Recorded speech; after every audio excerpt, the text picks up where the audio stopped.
उद्बोधन से लाभान्वित हूं।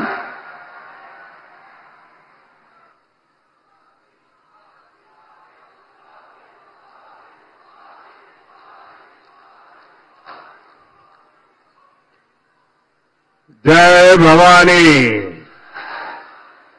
जय भवानी, जय माता महाकाली, जय सेवालाल,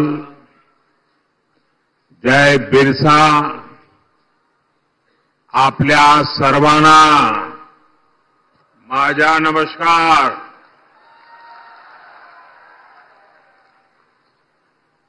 श्री हरि बालाजी महाराज, उनकी ये देवस्थानम की पुण्य भूमि, क्रांतिकारियों की, वीरों की ये धरती, मैं चिमूर की इस महान मिट्टी को नमन करता हूं।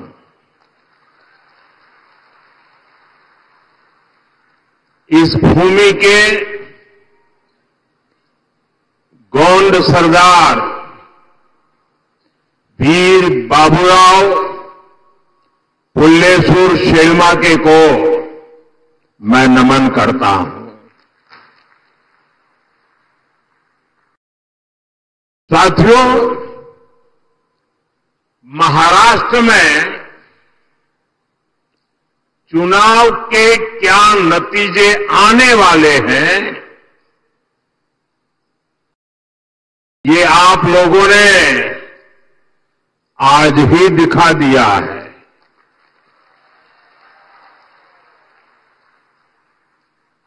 ये जन सैलाब बता रहा है कि महाराष्ट्र में महायुति की भारी बहुमत की सरकार बनने जा रही है।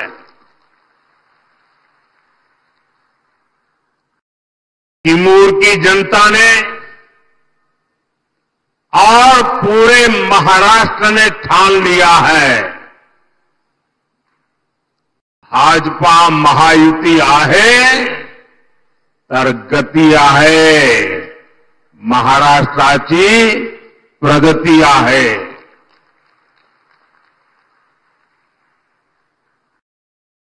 साथियों, मैंने सालों तक संगठन में कार्यकर्ता के रूप में काम किया है और इस प्रकार का कार्यक्रम ऑर्गेनाइज करने में लोहे के चने चबाने पड़ते हैं, इसका मुझे पूरा अंदाज है। और उसमें भी 12-1 बजे ऐसा कार्यक्रम करना, मैं गुजरात में तो नहीं कर सकता था। आपने क्या कमाल कर दिया है जी। जहां भी मेरी नजर पहुंच रही है, लोग ही लोग नजर आ रहे हैं और ऐसा लग रहा है जैसे केसरिया सागर लहरा रहा है।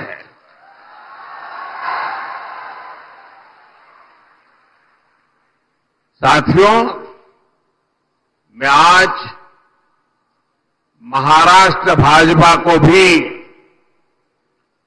बधाई दूंगा, जिसने बहुत ही शानदार संकल्प पत्र जारी किया है। ये संकल्प पत्र में लाड़की बहनों के लिए, हमारे किसान भाई बहनों के लिए, देश की युवा शक्ति के लिए, महाराष्ट्र के विकास के लिए एक से बढ़कर एक शानदार संकल्प लिए गए हैं। एआई यूनिवर्सिटी की बात हो, वाटर ग्रिड प्रोजेक्ट हो, हर हर घर से पाइप से पानी हो, देहात में पक्का घर हो, डिजिटल कनेक्टिविटी को बढ़ाना हो, इसमें महाराष्ट्र के भविष्य को उज्जवल बनाने के लिए बहुत सारी योजनाएं और संकल्प की प्रस्तुति है। मैं महाराष्ट्र के आप सभी लोगों को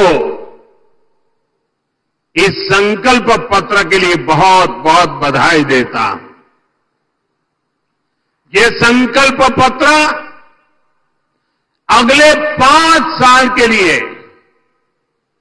महाराष्ट्र के विकास की गारंटी बनेगा। साथियों, महायुति के साथ साथ केंद्र में एनडीए की सरकार यानी महाराष्ट्र में डबल इंजन की सरकार यानी विकास की डबल रफ्तार। महाराष्ट्र के लोगों ने पिछले 2.5 वर्षों में विकास की इस डबल रफ्तार को देखा है। आज महाराष्ट्र देश का वो राज्य है जहां सबसे ज्यादा विदेशी निवेश हो रहा है। फॉरेन डायरेक्ट इन्वेस्टमेंट, यहां नए एयरपोर्ट बन रहे हैं,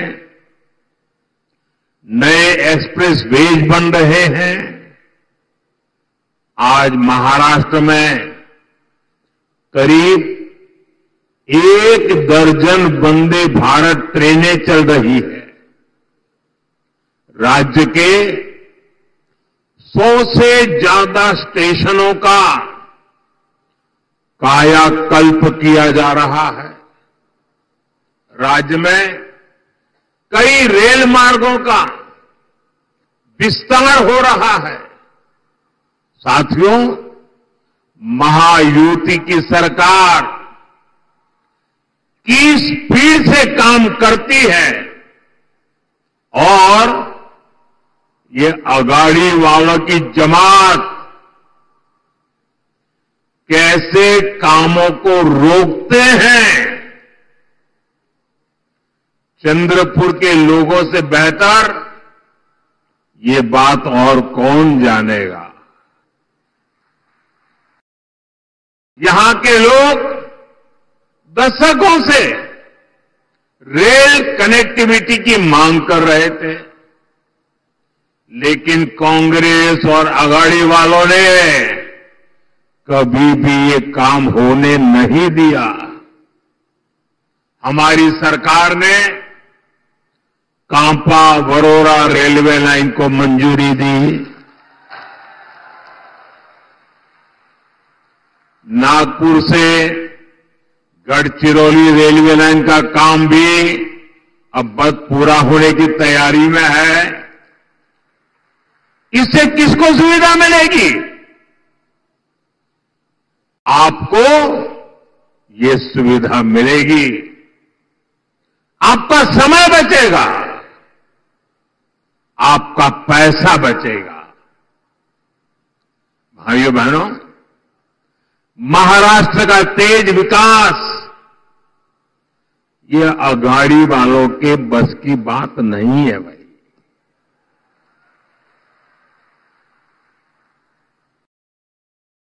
अगाड़ी वालों ने केवल विकास पर ब्रेक लगाने में पीएचडी कर दी है।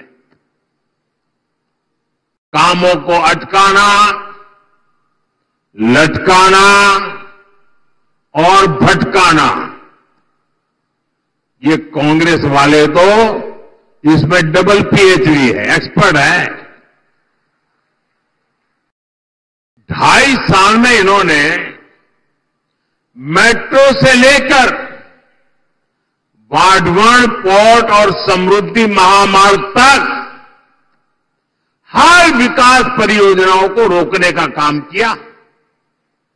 इसलिए याद रखिएगा, आघाड़ी यानी भ्रष्टाचार के सबसे बड़े खिलाड़ी।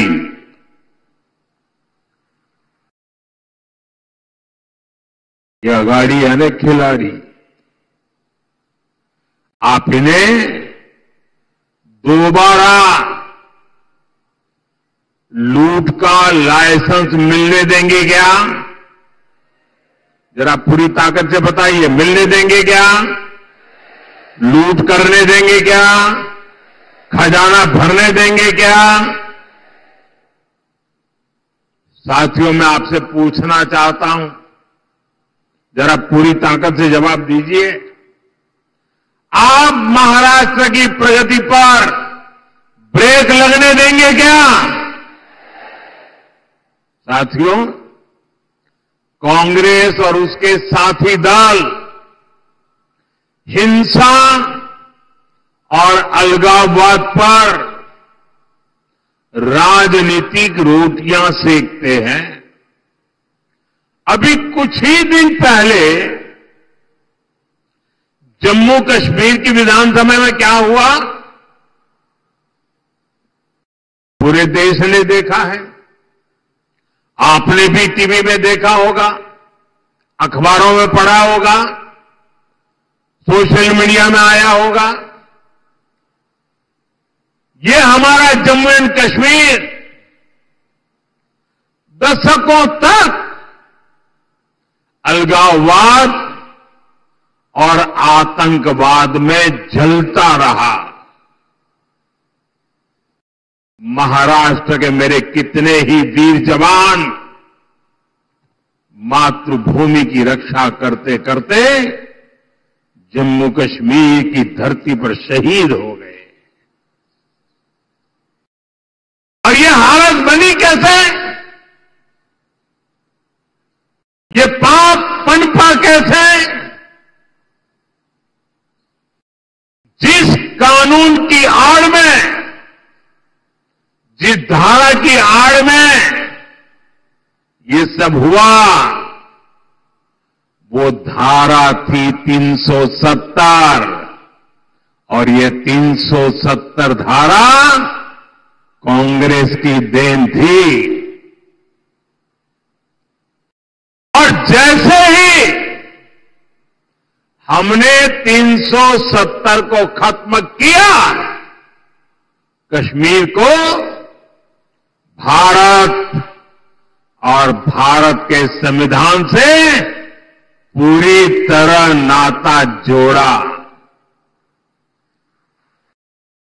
हमारे देश के बहुत लोगों को पता ही नहीं है, शायद आपके लिए भी बहुत सी जानकारी पहली बार होगी।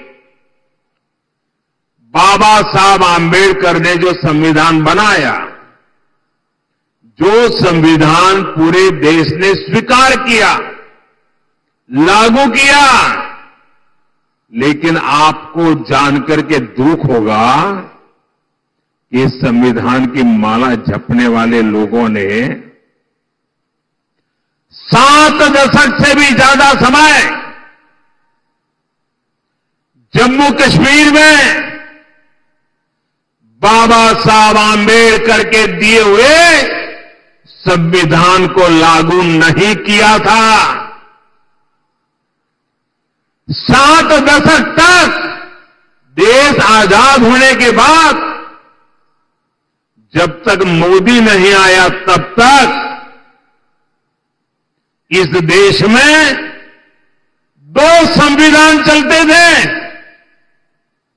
एक संविधान जो बाबा साहब आंबेडकर ने दिया, जिसका पालन हम सब लोग करते थे, और दूसरा विधान जम्मू कश्मीर था।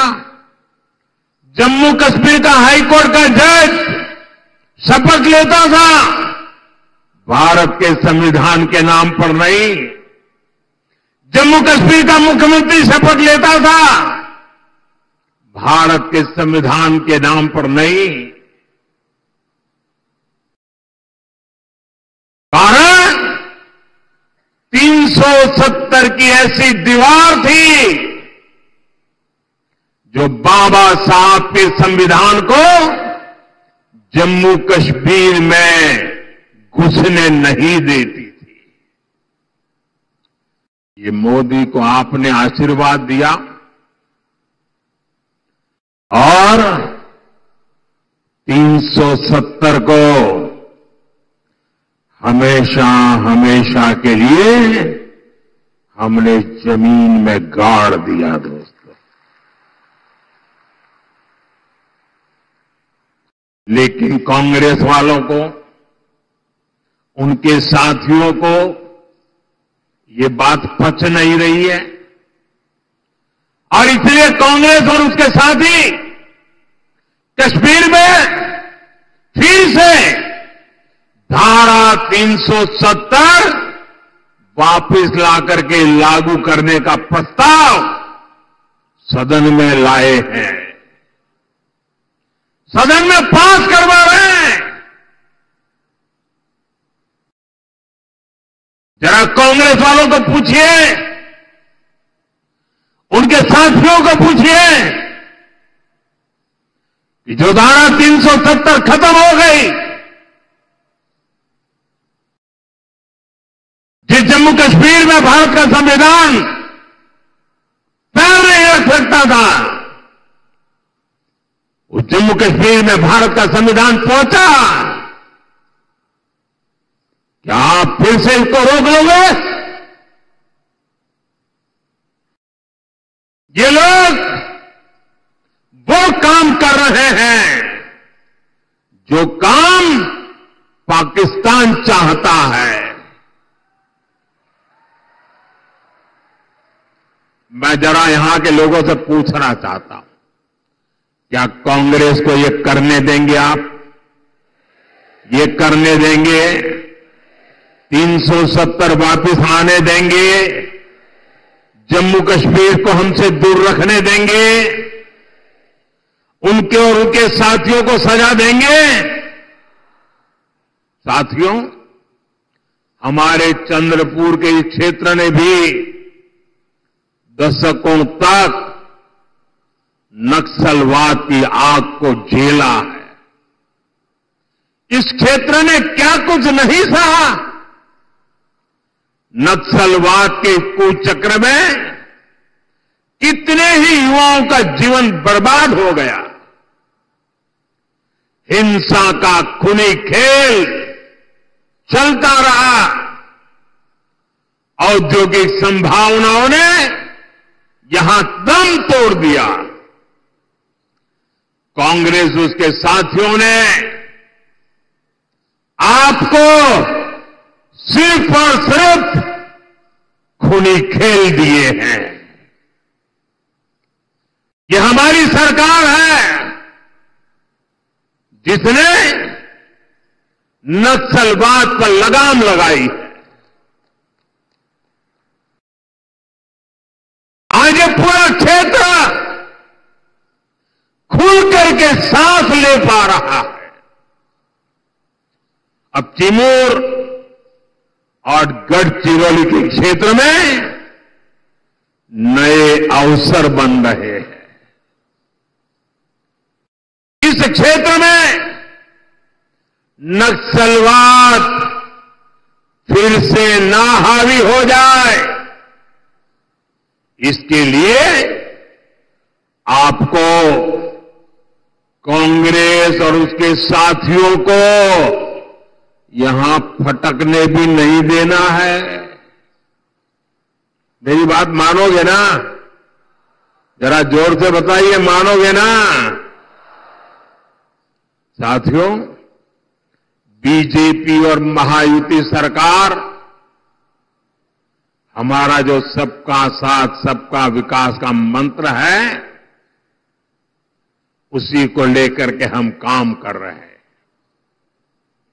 मैं गरीब के जीवन की मुश्किलों को समझता हूं, इसलिए आपका जीवन आसान बनाने के लिए रात काम करता हूं। हमारी सरकार में करोड़ों गरीबों को पीएम आवास मिले।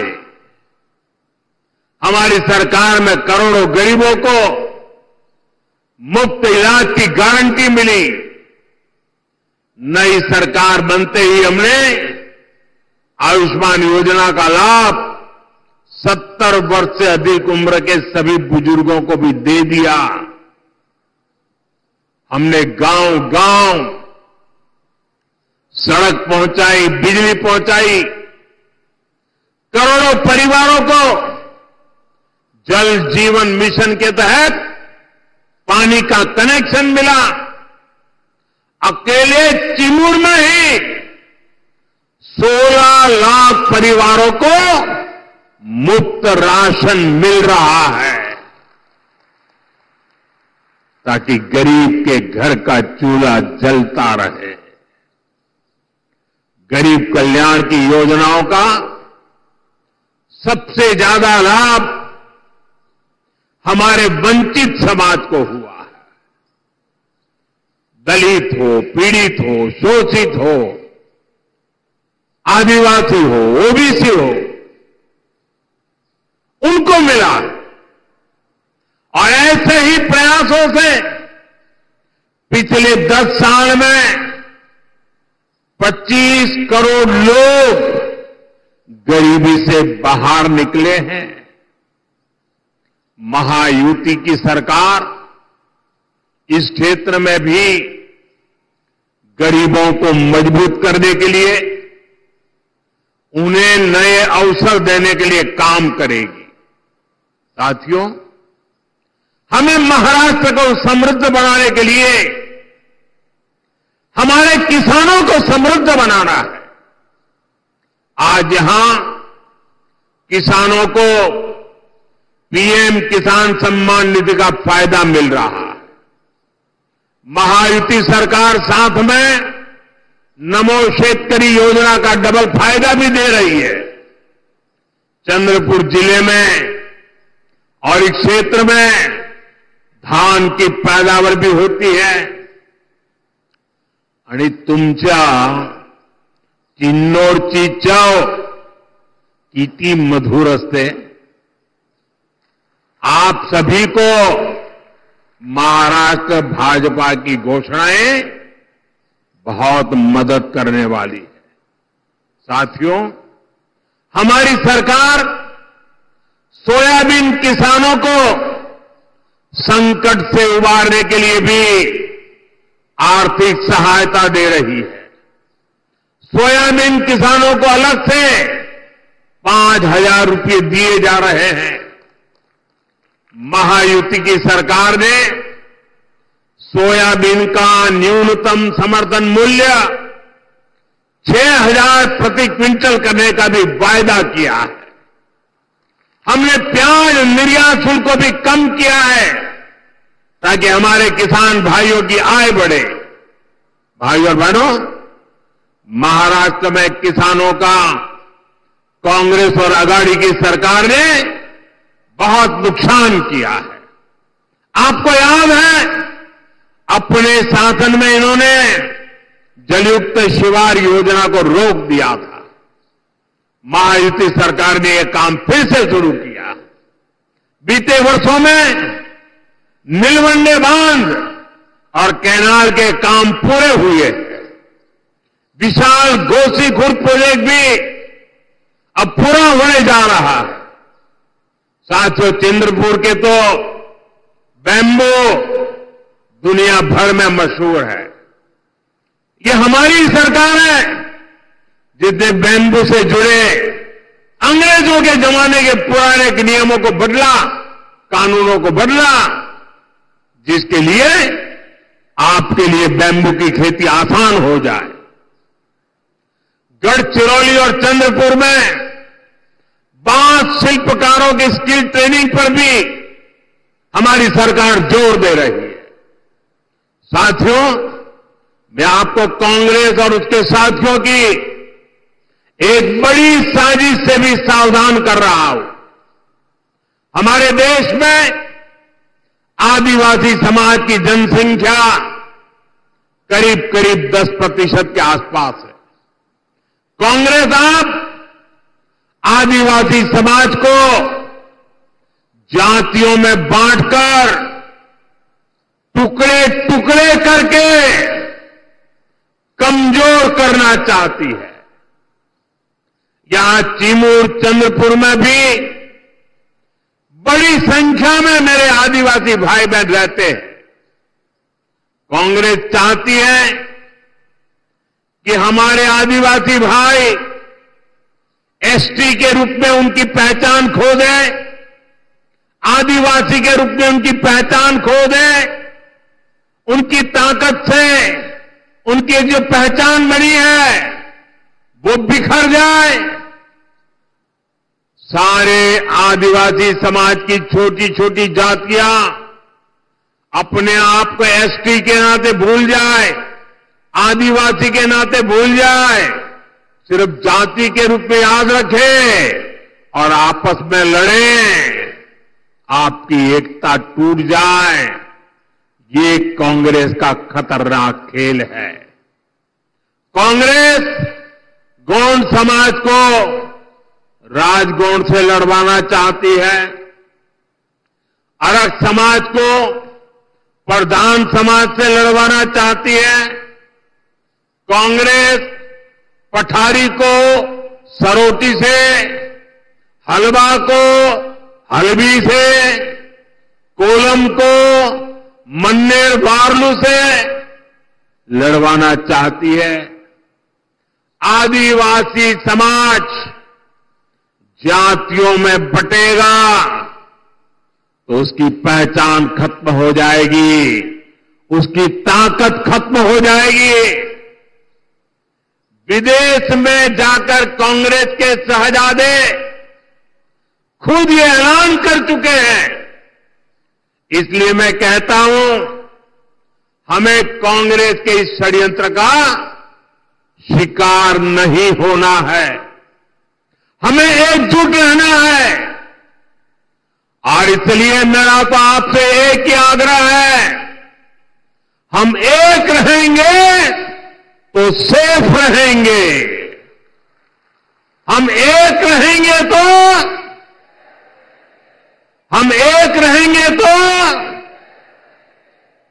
और साथियों, आप जानते हैं, अगर आप एक नहीं रहे, आपकी एकजुटता टूटी, तो सबसे पहले क्या होगा? कांग्रेस आपका आरक्षण छीन लेगी। कांग्रेस के शाही परिवार के हमेशा से ये मानसिकता रही है, कोई देश पर राज करने के लिए पैदा हुआ है। आजादी के बाद इसलिए ही कांग्रेस ने दलितों, पिछड़ों और आदिवासियों को कभी आगे नहीं बढ़ने दिया और आरक्षण से दलितों, पिछड़ों और आदिवासियों को आगे बढ़ाने का मौका मिलता है। इसलिए ही कांग्रेस आरक्षण से चिढ़ती है। 80 के दशक में तो कांग्रेस ने, जब राजीव गांधी नेतृत्व करते थे, चुनाव का समय, चुनाव चल रहे थे और उनकी हिम्मत देखिए, बकायदा उन्होंने अखबारों में एडवर्टाइजमेंट दी थी, पोस्टर जारी किए थे और दलितों, पिछड़ों और आदिवासियों को मिलने वाले विशेष अधिकार पर सवाल उठा दिया था। अगर आप सोशल मीडिया खोजोगे तो ये सब मिलेगा। और मैं तो यहां के पत्रकारों से आग्रह करता हूं कि जरा 84 की एडवर्टाइजमेंट खोल करके निकाल के दिखाइए इन लोगों को, कैसा पाप किया इन लोगों ने। कांग्रेस तब दबंगों की भाषा बोल रही थी। कांग्रेस ने तो तब भी एक तरह से कह दिया था कि आरक्षण की कोई जरूरत नहीं है, ऐसा कांग्रेस वाले बोलने की हिम्मत करते थे। आज भी कांग्रेस दबंगों की भाषा बोल रही है कि दलितों, पिछड़ों, आदिवासियों का आरक्षण खत्म कर देंगे। इसलिए आपको कांग्रेस और उसके साथियों से सतर्क रहना है। साथियों, हमें चंद्रपुर और महाराष्ट्र के विकास अभियान को और तेजी से आगे बढ़ाने की जरूरत है। ये काम केवल और केवल महायुति सरकार ही करेगी। मेरी अपील है, आप महायुति के उम्मीदवारों को भारी बहुमत से जिताइए। और साथियों, इतना बड़ा जनसैलाब इस बात की गारंटी बन जाता है कि यहां सबकी सब सीटें आप जिताने वाले हो। आप सभी इतनी बड़ी तादाद में हम सबको आशीर्वाद देने के लिए आए। मैं फिर से एक बार आप सभी का हृदय से बहुत बहुत धन्यवाद करता हूं। पूरी ताकत से मेरे साथ बोलिए, भारत माता की।